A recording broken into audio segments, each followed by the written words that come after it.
Hey guys, Veebat here with another V-Place, taking a look at the ME-209A. Now, just a little bit of history on this airframe. There was an ME-209 prior to World War II, which was actually used as a bit of a propaganda tool, and that aircraft has no resemblance to this airframe whatsoever. That ME-209 was a racing aircraft used to kind of overemphasize the capabilities that the Germans had going into World War II, and this variant was actually a heavily modified version of the BF-109 in order to compete for a replacement aircraft for the 109 line, and it was up in the competition against the 190, the Focke-Wulf 190 Delta, as well as the TA-152.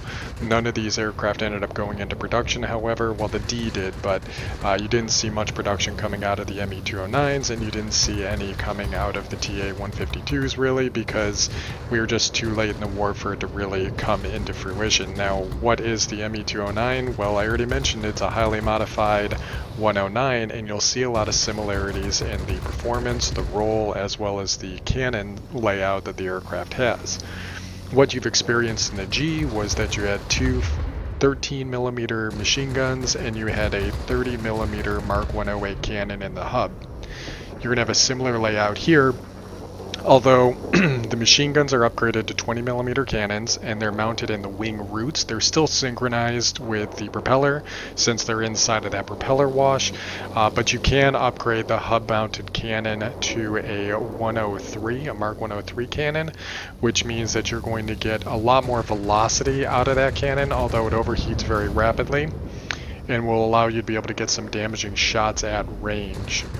Now, currently we are playing in the attrition game mode, which means that we got to kill aircraft in order to get points, and you get a multiplier based on the zones which you control. As you can see, we just captured another zone, so the multiplier at the top of the screen marked in blue is now at ×3, which means every aircraft we kill is going to take 3 points away from the overall point pool that they have over on the red side, which is now at 71, starting at 80 and working your way down. One of the aircraft we're playing against, the players are in Yak-15, and I think the other one is in a Spitfire, if I'm not mistaken. But that Yak-15 is really not supposed to be at this altitude. I'm going to have the engine performance to get around on the turn, and I would like to eliminate him since he is going to be the wild card. And now I will draw my attention to the other airframes that I know I can outperform here. Again, that Spitfire isn't supposed to be up here, but I have a heavy rolling in, so I'm going to try to maneuver towards the aircraft in order to limit his amount of time on my aircraft. I see an opportunity here to chase down this P-1056. The 30mm cannon is going to work on the airframe, chunking away big portions of his hit point pool at range, and I'm kind of bursting my shots in order to accommodate the cooldown period needed on my 30mm cannon. We're doing an up and over turn. This Seawolf is not going to have the maneuverability on my airframe, although he does have quite a bit of speed being a multi-roll. I'm not sure what his altitude performance is, but I don't think he's too far out of his envelope to be up here at 7,000 feet. So we do what we can to take care of that aircraft as quickly as possible. There is a 262 up here. He looks like he is not paying attention to me, but what the nice thing about these high altitude fighters is you have enough airspeed to be able to stay on them just long enough to be able to get those cannons to do some damage, and being that it is a bot, it is going to make a wide sweeping turn to come back into the engagement zone, and that 103 is very accurate at range and allows me to be able to pepper away at the aircraft. However, it looks like my heavy came in and stole it from me. If you've gone down the BF-109 Zwilling line and you fully upgraded the aircraft, you will be able to get the fully upgraded engine on this airframe, which means you'll start out with the good engine. Without that, you are only going to start with two 13mm machine guns and a 20mm hub cannon.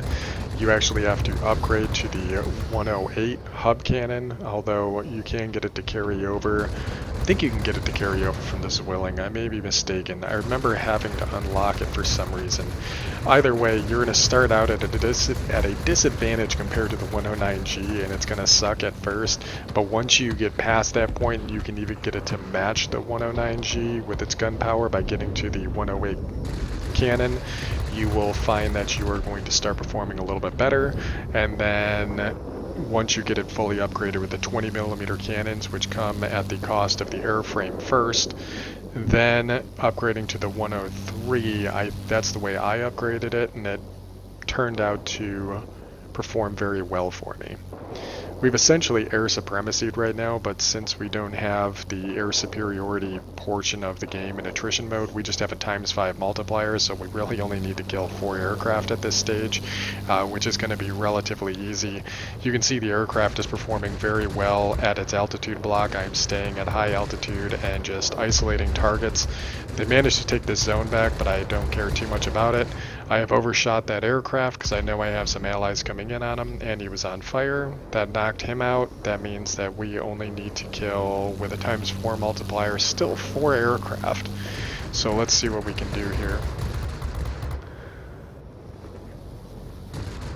Again, that 103 performs well enough that its velocity kind of mirrors at closer range the 20mm, so you have more consistent, those shots are hitting more consistently with one another, opposed to what you experienced in the 109G, where the 108 30mm cannon was a very lofty profile, and the only time you could get the 13mm and the 30 to hit the target at the same time was while you were either nose in on a target or if you were in trail, in order to get those shots to overlap on one another. Otherwise, you had to pick which gun you were going to be doing the primary damage with, which was usually going to be the 30.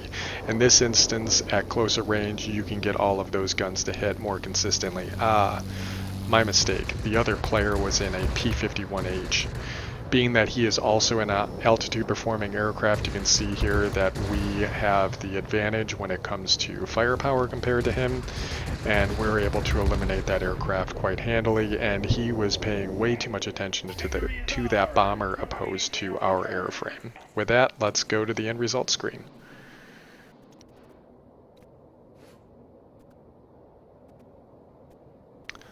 Alright, taking a look at the post-game stats, we can see that we raked in nearly 4,800 aircraft experience for our double, and this is with a non-premium account, because it looks like I've just subsided my last few days before I leave to go out of town, and we made 81,000 credits, again non-premium, but as you can see, the increase in firepower on this aircraft is going to help it quite significantly when it comes to getting a decent crossover between the 15mm or the 20mm cannons. Let's take a look. It's been a while. 20mm cannons mounted synchronized on the fuselage of the aircraft. They are right here underneath the propellers on the wing roots, and then also the hub mounted cannon upgraded to the Mark 103 from the Mark 108, which means that you'll have a decent velocity on this 30mm cannon, which means that at closer range the 20s and the 30s will be able to hit the target consistently together, since they'll be moving at a decent velocity compared to one another. But for those long range sniping shots, the Mark 103 is going to have more than enough range to be able to pepper away at people at more than 3,000 feet. Comparing that to the 20s, that is another nearly 600 feet difference, and with the Mark 108, you can see a substantial increase in overall range to 1,100 feet over the base range, so it definitely gives you a bit more of a sniping capability, and the engine output from this aircraft is quite significant, bearing in mind that this is going to carry over the engine from the 109Z, which means that if you have the Zwilling and you have fully upgraded that airframe, you will find that that will pay dividends when it comes to this airframe, because it will give you that Jumo engine early, which will allow you to bypass a lot of the engine upgrades in favor of going for the gun upgrades, and you will need to upgrade the airframe first before you can get access to the 20s, but I do suggest getting yourself those 30s as soon as possible, because they're going to be the ones doing the lion's share of the damage, and that's what you're really going to want to focus on, because if you remember from the 109G, we were using that cannon pretty heavily in order to get our damage augmentation up. It's nice to have 320s and a little bit more consistent damage, but once I got that 30 is when I felt like this aircraft really changed for me. Now, with that said, this should be the last video for the Tier 8 variant of the the 209, and then after this, hopefully I will have unlocked for you guys the 1092, which is going to be our introduction to the jet high altitude fighters for the Germans. So this will be a lot more fun to get into, and with a lot more consistency with the 420mm cannons. And once we get the first upgrade, you'll see that we've already bumped ourselves up to what are the equivalent of the tier 10 autocannons right here, which means that with 4 of these at 200 damage per second, you're looking at 800 damage a second. So very significant boost and a lot more consistency in the guns as we continue up the line. So as always, guys, I hope you enjoyed the video. Like, favorite, comment, subscribe. Let me know what you liked and what you didn't like, and I'll catch you guys on the next one.